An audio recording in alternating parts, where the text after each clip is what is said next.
Donc moi je suis parlementaire sénégalais. J'en suis à ma 4e conférence. Je suis membre du réseau des parlementaires pour Al-Quds. Et je salue d'abord l'engagement du gouvernement et du président turc, donc du peuple turc, et de l'ensemble des peuples d'Afrique, d'Asie, d'Amérique et d'Océanie pour la libération de la Palestine.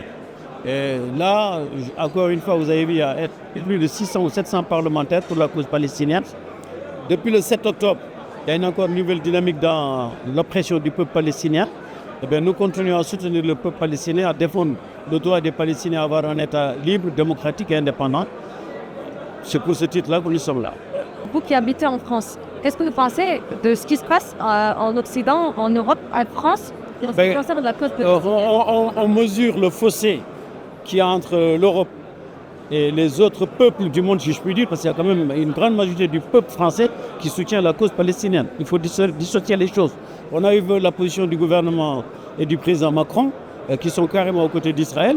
On a vu le peuple turc, le président turc, comme l'Iran, comme l'Afghanistan, comme le Pakistan, comme le Sénégal, comme beaucoup de pays qui sont à côté du peuple palestinien.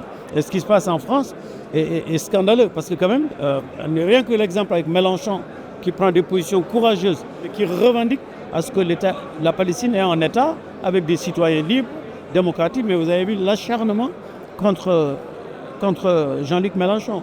Donc ici, on mesure le fossé qu'il y a. Et en plus, tout ça, c'est historique. On connaît l'histoire de l'esclavage et du colonialisme en France, et vous connaissez la volonté des peuples de se libérer. Donc effectivement, moi qui suis en France, qui vis en France, mais qui est quand même député de la diaspora, quand je viens ici ou quand je vais d'autres pays, je dis que la France a du chemin à faire quand même. Il y a des syndicalistes de la CGT qui distribuaient des tracts qui ont été arrêtés pour apologie de terrorisme. Mais elle est où la France de 1789? Elle est où la France des droits de l'homme et de la Constitution?